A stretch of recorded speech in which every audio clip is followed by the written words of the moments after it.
Me and Drizzy back to back, it's getting scary. If you fucking with my eyes, just don't come near me. Get out my way. Put some bins all on your head like Justin Terry. Whoa.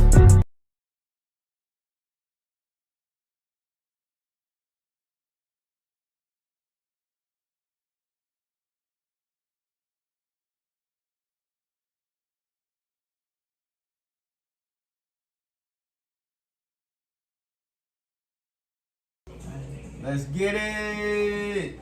You already know. The Faison View Podcast, episode 252, man. 252.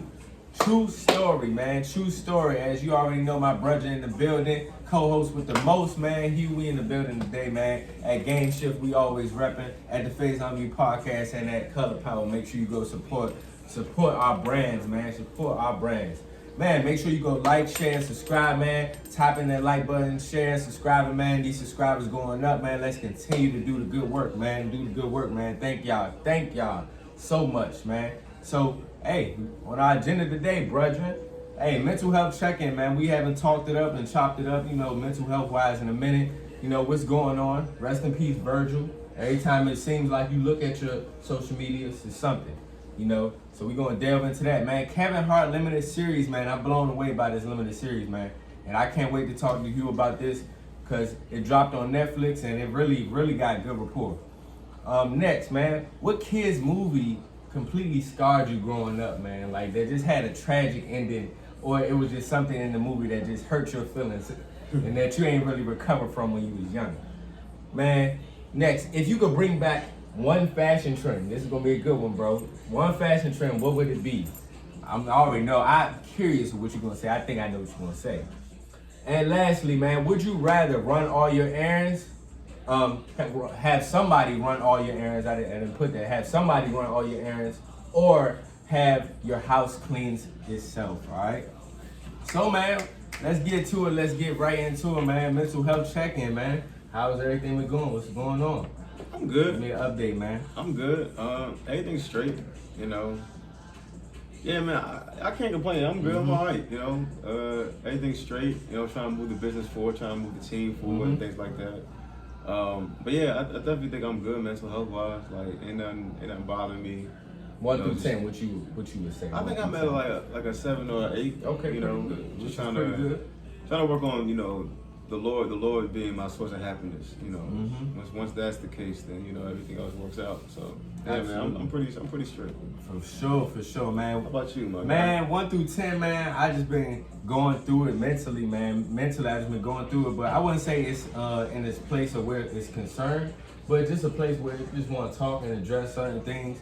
Like, and then like I just spoke to you about Virgil, rest in peace, to a fashion icon. It's just like that is a hip hop icon. Virgil did right. a lot for the culture, man. A lot. And it's just like also with our personal lives, bro, and things that we may go through. You have on your phone, you have all these social media apps. That's like our news now. So really, just lately, I've just been taking a lot in. A lot has been relating. I have lost my grandma. Still going through that. Still processing all of that.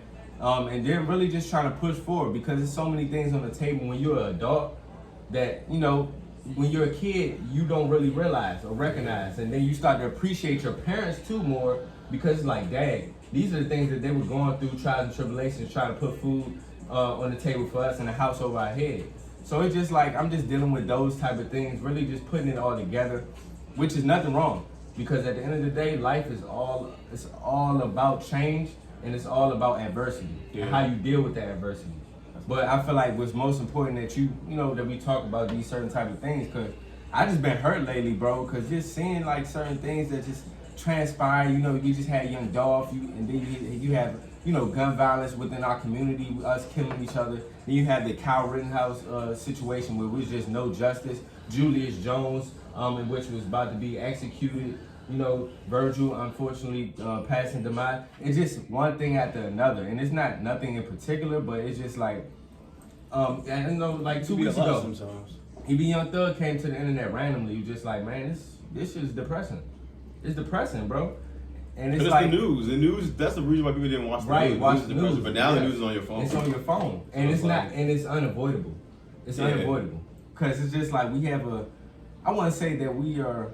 I would say we are programmed in a way. We really much so are. The whole word is regarding social media because it's like, even though we see these things, it's like we're going to click back on to scroll. You know what I'm saying? And sometimes I just feel like you just need a break from certain things, you know? So I just feel like 1 through 10, I'm at like a 6, 7, but, you know, just taking it day by day, brother. Taking it day by day. Before we get to Virgil, I gotta ask, how was 23 for you? So what you mean? The age 23. Because I remember I saw this post, it was like, dang, why y'all ain't telling me being 23 was gonna be this hard? And then everybody was commenting, agreeing, and I was like, 23 was my worst year too. I asked my friend, I was like, yo, why is 23 the consensus year like of sucking? Tough year? I was like, 2018 is my worst year for sure. So I'm like, was 23 bad for you? I'm like, I didn't realize that was a pattern. Like, yeah, I mean, when I think about it, 23 was really a growing period for me because, you know, that was the year after I had Kyrie. Mm-hmm. So he was one. I was going through a lot then. Actually, when I think about it, 2018 did give me a lot of trials and tribulations. For real, for real. You right. I didn't even never like think about it. Jordan year. How old is Mo? 23. How is 23? How is it being 23? The best. She like, I don't know what you're talking about. How long have you been 23? Right. Okay. Well, all right. Well, you have. All right, good for you then. Yeah, you have. Good for you. I'm so happy for you. I'm trying to figure this out. Like, why is 23 the year that sucks for everyone? I don't know. And I couldn't even defend it because I was like, dang, that year did suck. And you really think about it, it's to each his own. I saw it on Twitter. I was like, dang. I was like, shoot, I can't even put a positive spin on this. This 23 did suck. It's pretty bad. You know, you just have a high expectations for the Jordan years. Sometimes it may. I mean, that's how life goes. And what's crazy is I didn't turn 23 until September. So it was like, oh yeah. So that whole year was already like it doesn't really dawn on me that like how late my birthday is. Like there's literally only 3 months left in the year when I turn. You got a late birthday. Yeah, I didn't really realize how late it was, but yeah. So yeah, I know definitely we both want to spit on this, but like man, Virgil, like even. It's crazy because it's just like every moment something happens, it's just like a stop in time, and it's just like, you know what I'm saying? Like, I don't know, like that's why I was talking about the mental health, because it's just like, how do you even process these things? You know what I'm saying? You never know what anybody else is going through, bro. You never know. And this shocked me. Like, this was the same shock that I had with Chadwick Boseman. Oh, yeah. Because we didn't know. You know what I'm saying? And idols and icons of themselves like that, it just, man, like you just said, he touched so many people, so I know you want to speak his on thing, Chadwick's thing was he didn't want anybody rolling the red carpet out for him, like handing him roles and stuff, because he was about to, like, no, man, he wanted, so I understand that. But man, Virgil, I mean, you talk about an icon, man. Virgil has done so much for the culture, but people only think it's just in fashion. And yeah, Virgil did a lot of things in fashion, you know, from the first black man director of Louis Vuitton, and one of the directors of LVMH, you know, but just from a hip hop standpoint, Virgil's been a pulse in this culture. Like, you know, he loved hip hop so much, from DJing. A lot of your favorite, he's the creative director of Donda, and like, so a lot of your favorite album covers was Kanye and Virgil. Like Virgil did 2 Chainz based on a true story. His first album, he did Dark Sky Paradise album cover. He did I'm Not a Human Being 2. He did that album cover. He did Dark Twisted Fantasy. He did that album cover. Yeah, like that Donda. That's Kanye West's like art thing. He's the director of that. So him and Kanye did a lot of cover art. So like Virgil did all those cover arts. He did Watch the Throne.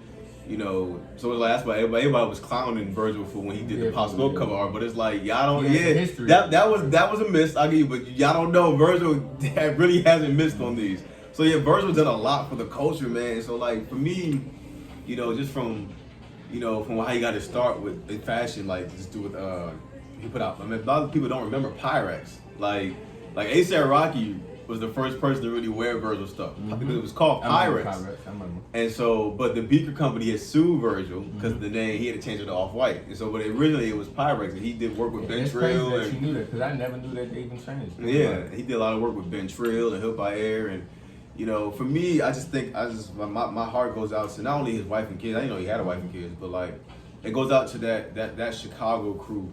You know, because that was like, especially Kanye, because that was Kanye's best friend. Like him, that whole crew, him, Farnsworth Bentley, Don C, and Ivan Jasper, like that whole crew, like they really came up. I mean, Virgil's been around for Kanye's whole career. Like that was like like this whole clique. So to see those guys at the last show and Jerry Lorenzo and to see those guys together, it's like, man, like I just know they're hurting because Virgil was their guy from like since they were kids, especially Ye. Like him and Ye, I think they interned at Fendi together during that period when Ye, after the whole Taylor Swift thing, Ye wanted to take a break from being famous, so he did him and Virgil. They went, let's go intern at Fendi. They did that together. They went to art school together before Ye got famous. So like, my heart goes out to that crew. Like, to lose one of your best friends, it's like, man. It's a different type of hit. But Virgil's done a lot for the culture, man. Like behind the scenes, on the scene, you hear his name in so many rap lyrics, man. Like, you know, Virgil's that dude, man. You know, and he was always trying to put on for the next black young creator. You know, his whole thing was, you know, my job is to make sure that the next 6 black men get my job behind me. For sure. You know, from growing up in Chicago and idolizing Michael Jordan to be able to make Michael Jordan sneakers and give him a custom pair. Like Michael Jordan calling you to want your sneakers, like, and you be able to sign them, that's crazy. And it's inspiring. So yeah, man, rest in peace to Virgil, man. His impact is forever. His legacy is forever.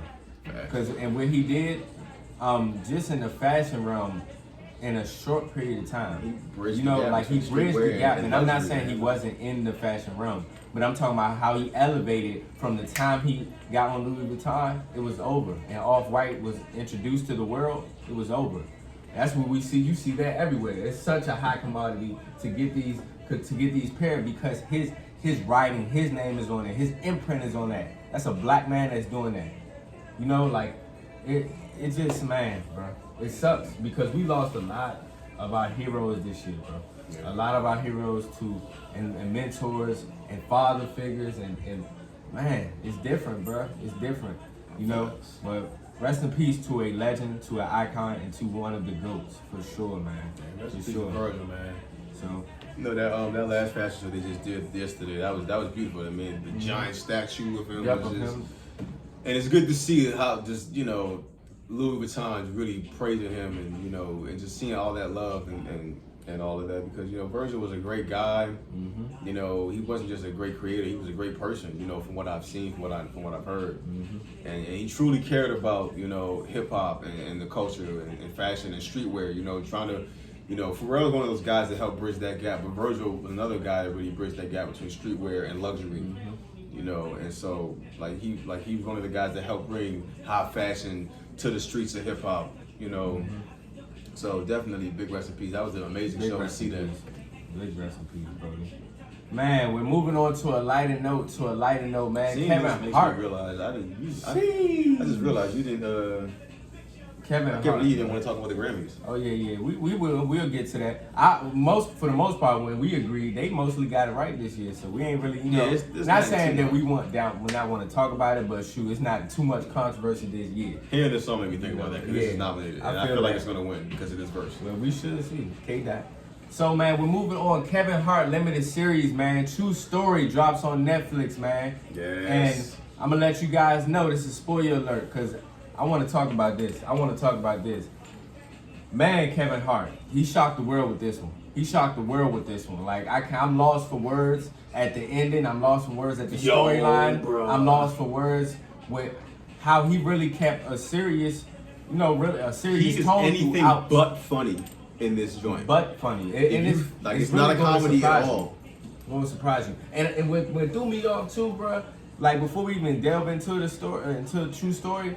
Is the fact of the matter is that I don't like the fact that he was getting so much hate for we feel like Kevin Hart's not funny, and as soon as he drops something serious, y'all are looking for points to where he's going to be funny. But you say he's not funny. It's a contradiction. It's a very, very contradiction. I want people to give him his respect because this is not just his first time doing that. Upside, he has won an award for. Fatherhood is if not one of my favorite movies this year. And then this is the True Story, man, is different. And what True Story was really based off of was, I feel like in my depiction, was off of his true life. I think it was based off what happened to him. Because Kid, you know, that's the Kid. Kid was the character he's playing, but you know, it's Kevin Hart. They just, replaced it for Kid. But the things that he's gone through, the trials and tribulations, and I feel like it was a lot of gems in here because his brother Carlton, who was Wesley Snipes, who played his brother, it was a depiction of how people really love to really just leech off of you when you get to a certain type of hierarchy or a certain type of position, and want to use your likeness and use your wealth and use your name and credibility for themselves. It can get to you to take advantage. And I feel like this movie was a perfect depiction of, you know, how just because you're wealthy or you famous that you don't go through regular human being things. So throughout this, I'm a regular guy. But yeah, man, this was dope, man. I didn't know what to expect. A part of me was like, I think his brother set him up. But then as you goes along, it's like, no, like this seems random. He probably should have just called the ambulance from the jump. But like, yo, I guess I don't think so. And that's the thing we had discussed, calling an ambulance. But I get it because you're famous, dead girl in your bed is like. But that's what I'm saying. People don't understand. It's in a real standpoint. Just like a spur of the moment thing happened. You know, like say if you're in the car and something happened and you would hit a bicyclist. Yes, you're gonna want to sit here and help out. Yes, of course. But in those type of situations, people start to panic. Yeah. And panic is the worst thing you can do in any situation. So I feel like I think the most shocking thing to me was, you know, it was sad to see that, you know, that Carlton was doing that to him. You know, Carlton was jealous and he was trying to, you know, he kept messing up, but he did love his brother, but he just, you know, I think he definitely felt bad for what he did as their relationship grew through that whole scenario. And, you know, I think the most shocking thing to me was the fact that he shot him. Like, I just can't imagine. Like, I just can't imagine shooting my brother. But it's like, you know, can't imagine. It's like, you know, after a while, I guess, you know, so many things probably had been going through his head. Like, all of that had just happened because of you, Carlton. And now I'm being chased through this thing because of you, Carlton. And it's just like, now you're telling me you're going to fix it. And every time you tell me you're going to fix it, it gets worse. And I guess he was fed up, man. Because if you look at it in this type of standpoint, Hugh, if he was to get caught off of that, you know, off of the woman first, you know, because the other situation happened with the man who got rid of the body. But with the situation with the woman, Hugh, he probably looking at life. You know what I'm saying? Especially being a black man going into the system. Even though it wasn't on you, that was in your room. The last time she was with somebody was with you. And it's like my brother set that up for me to potentially be gone. And guess what? Or give him $6 million. Or give you $6 million, but you can't erase that out of my mind. If I'm Kevin Hart, you can't erase the betrayal out of my mind. Everything that I went through, I killed somebody, all of that happened because of you.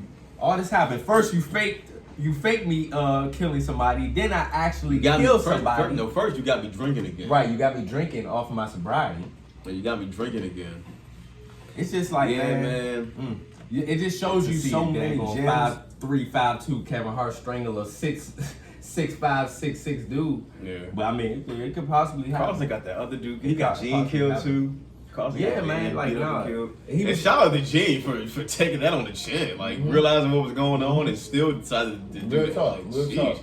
Because he was a key character in it. Like, Gene, I was really scared because I thought he was crazy. Yeah, I thought he was crazy, and I thought that stuff was going to transpire from him. But also, that shows you, too, that your fans are human beings as well, too. So, without your fans, and I feel like that's something that Kid realized, even though the process, because Gene had something cherishable because they hid the body after, after all that situation. He didn't have to record it. That's weird as ever. Like, what? Weird, beyond weird. But also, it's like knowing how to treat people, understanding how to talk, how to deliver, and understanding if it wasn't for fans, you wouldn't be who you were or who you are today. So respecting the fact that the matter is that you respect people as people. I don't care who you run into. It should still be some type of level of respect that you have, especially if that's a fan. Yeah. So, cause he could have. I thought Gene was the one. I ain't know. And I told Mo from jump. I said Carlton's behind this whole thing from jump, from the beginning.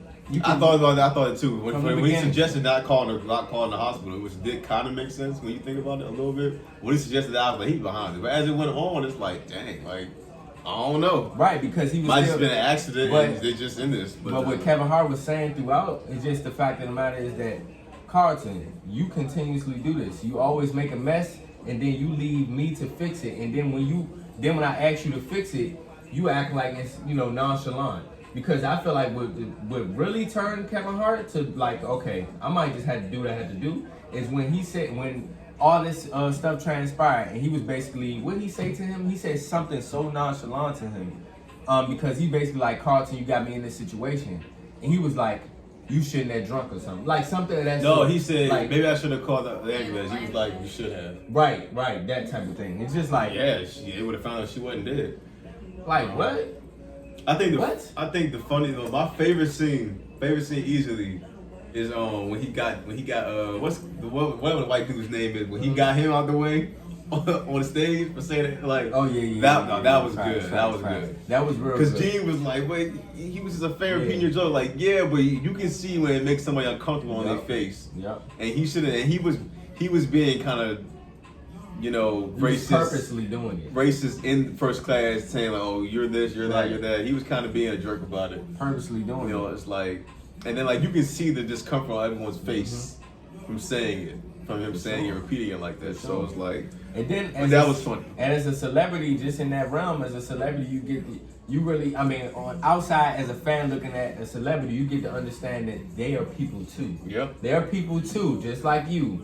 You know what I'm saying? I wouldn't just expect if we chilling, we just out chilling, somebody just walk up to me, but like, hey bro, you know, like it will startle you. You know, those type of things. You just, you know, until you're in those situations, you don't He really said, know. "Yo, you haven't done the nigga bit for your black boss? Yeah, You got a black boss. You gotta do the nigga bit for your black boss. Nah. Have you ever heard him do the nigga bit? For real, like nah.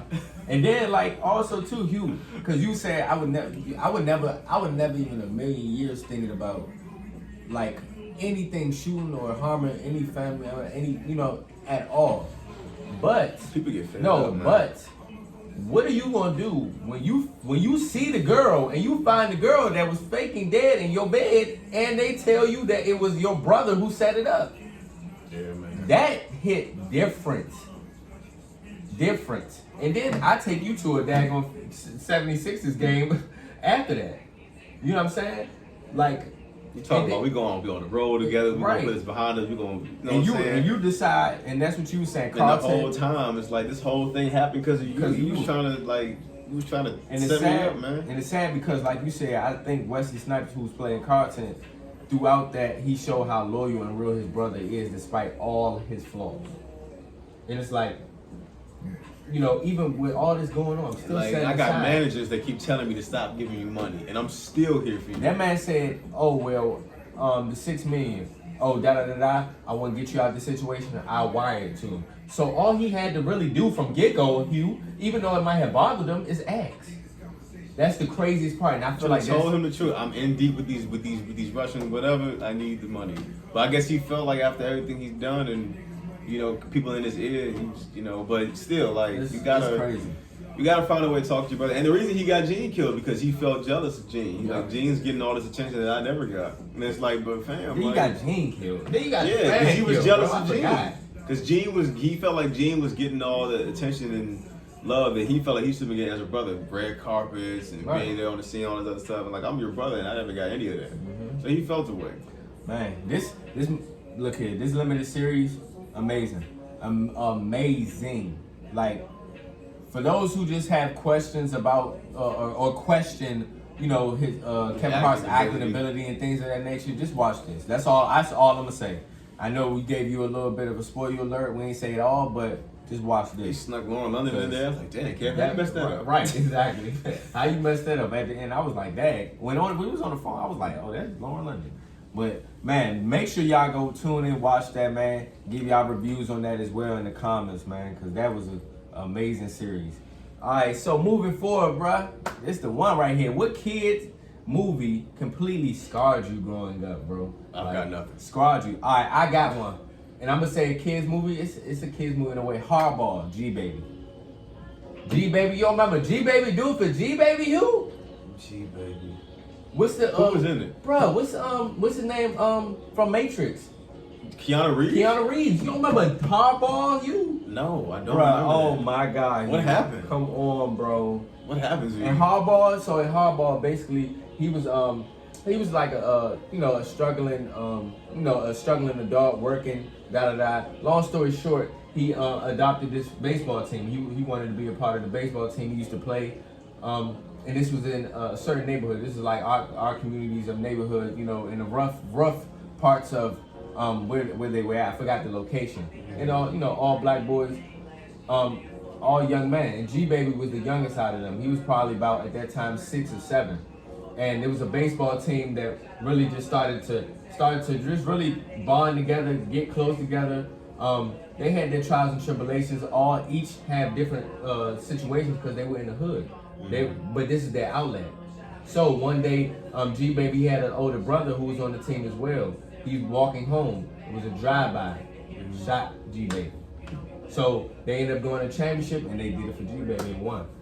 That does sound vaguely bro, familiar. you know this movie, bro. You know this that movie. Does it's about to kill me, because you know this that movie. That does sound vaguely familiar. You know How did that movies. scar you? Did he got killed then? Yes, because it was just one of those instances that, and also You Got Served. It's kind of like You Got Served. Lil Saint. It's literally the same thing, like Lil Saint. Okay. That type of thing. That crushed me. Yeah, Another one, I'll say, you about to laugh, The Spider from Charlotte's Web when I was young. Really? The Spider How you from hate Charlotte? She was so nice. No, She saved that big life. I'm saying scarred me, not scared. Like scarred me. Oh, because she died at the Because end. she died at the end. Oh, The sacrifice of certain movies. So I'm just talking about the movies that just scarred me at the endings, like Lion King.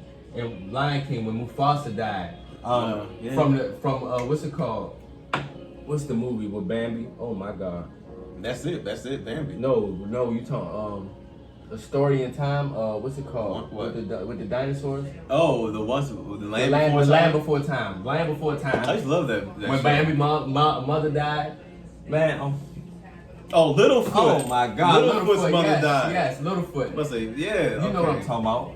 So Must say, just like Bambi's a whole separate movie. like those type of things, Yeah, I've got nothing. like I that wasn't just really. scarred me as a child. Yeah, I wouldn't say I have anything scarred me. Yeah, stuff was sad, but it didn't really scar Yeah, me. but like I got like nothing. this My sad, mother sad was things happen. watching Jaws the other day, and she remembered the weekend. My father was on a mission trip in Africa, and we missed him a lot, so she had to do something to take our minds off. So we took a weekend and watched like a bunch of like animal horror joints, and so she put Jaws on, and my sister was freaking out.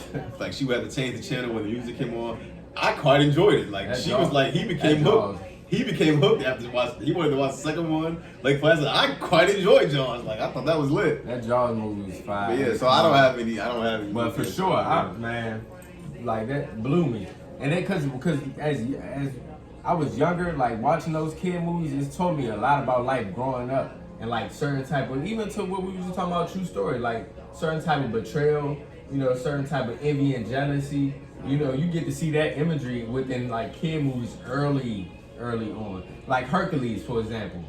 Like, it's funny story, but Hercules. You remember, what's it called? Nefertiti, the one who was his trainer.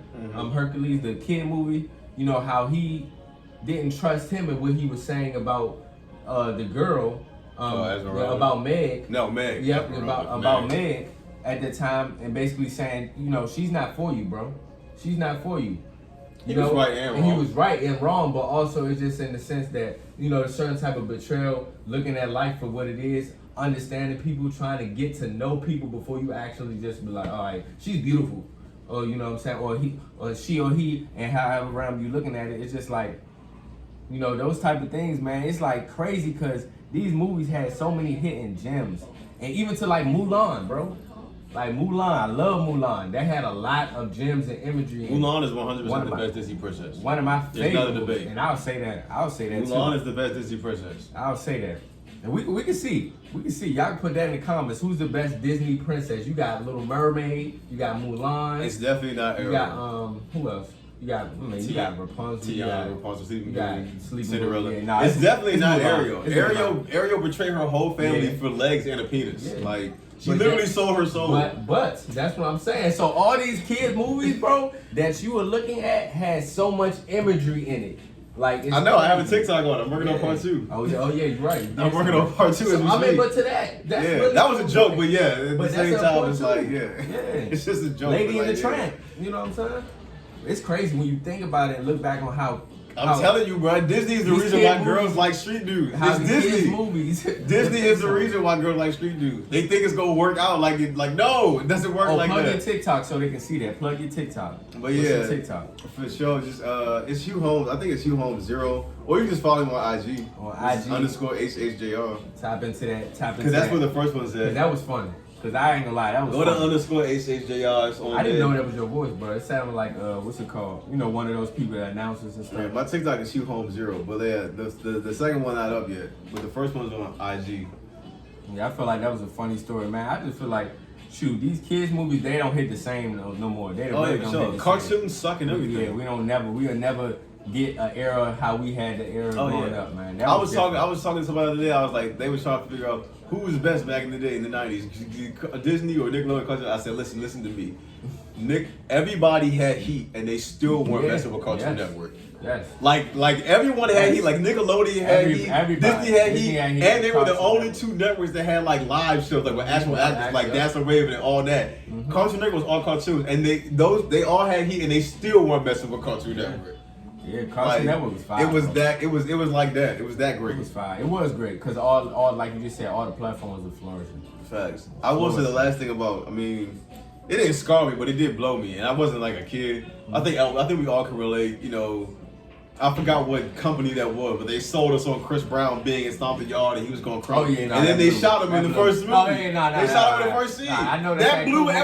Now, luckily, the movie was still great. That blew me. The movie was still great. If that movie sucked, they never would have lived that down. Never lived that down. But the movie was still great. But yeah, that definitely blew me. Like they definitely. That's one of the moments too, bro. I was tight. Why did kill Chris Brown in the first 5 minutes? Y'all lured us to the movie theater with Chris Brown and then shot him. Right, and then he did the jump with the hat, bro. That joke, I was hyped, bro. I'm like, oh nah, see Breezy in this jump. That would have been it. Honestly, the movie probably would have been better. Yes, Chris Brown Stomp the Yard is a legendary movie. That jump would have been iconic if it would have been like ATL. Yeah, if Chris had stayed in it and we could have saw more dance moves, come on, man. My gosh, man. But yeah, that blew me for sure. That blew me for sure, man. Well, we're moving on. If you could bring back one fashion trend, Brody, what would it be? I thought long. And it's crazy because we're watching this right now.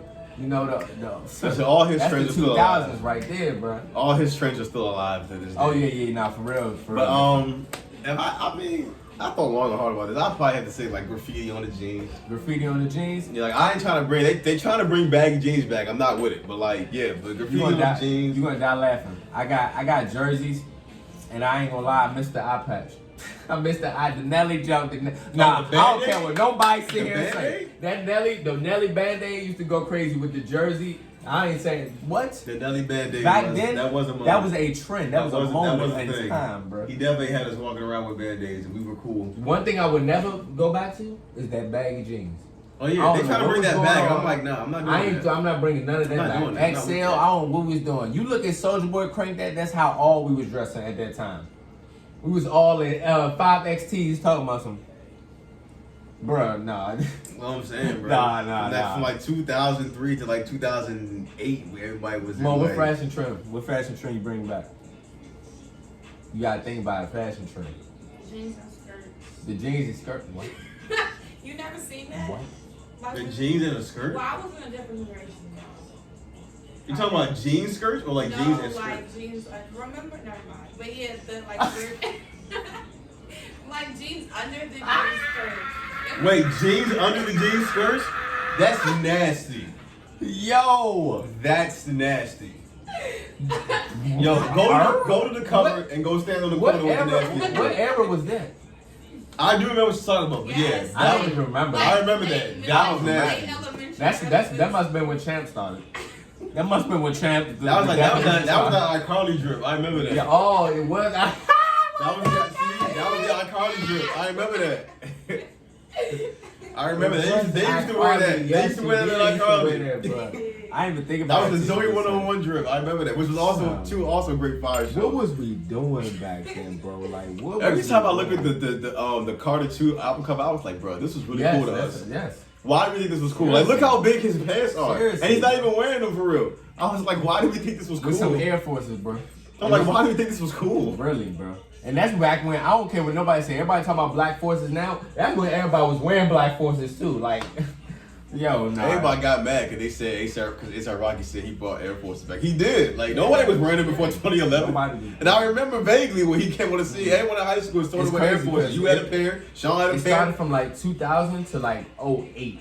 Like the Carter 2, and then after that, nobody was wearing them when he started wearing them again, and then everybody started wearing them again. If we being honest, like you ain't lying, you is not lying. But yeah, I'll probably go with the graffiti on the jeans. I would say do-rags, but do-rags is kind of like already back. They're not back in the same way. They always wear. But they still they job back. But it's not like how it was. Like back then, you had to have a do-rag under your fitted, and your fitted had to like match the do-rag, and you wouldn't have it tied up. You would have it like just loose with the strings. So it's not like how it is today, but the do-rag is still. I ain't gonna lie, the jersey's never gonna leave for me. Like the jerseys, the hockey jerseys, the basketball jerseys. That was actually a good time. It was just the fact that they were the triple XL. So we're moving on, man. Lastly, would you rather someone run all your errands for you, or your house cleaning itself? House clean itself. House clean itself. I'm gonna say somebody run all my errands for me because I'm a busybody, and sometimes I see what I see. Like honestly, bro, and I got OCD, so like the house thing, I wouldn't even want somebody to just clean my house. To be honest, because I need to know what certain things are. Who's gonna clean your house better than your house? I'm very particular. That's true too. Your house, it's your house. He know himself. He know what need to be clean. Because you said house clean. I said house clean. He got it covered. He gonna clean the house better than you. But I'm gonna say somebody run all my errands because, for real, because that's a stressor right there. You know, you just when you doing so much, man, you end up forgetting stuff too. You know, even if you write it down, you just moving so fast. I'm a busybody. I'm definitely gonna go with.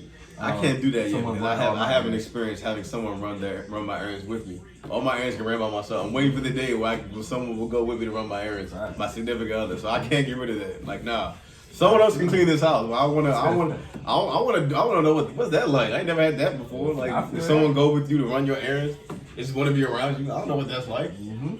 So I'm not gonna miss out on that. That's a good experience for sure.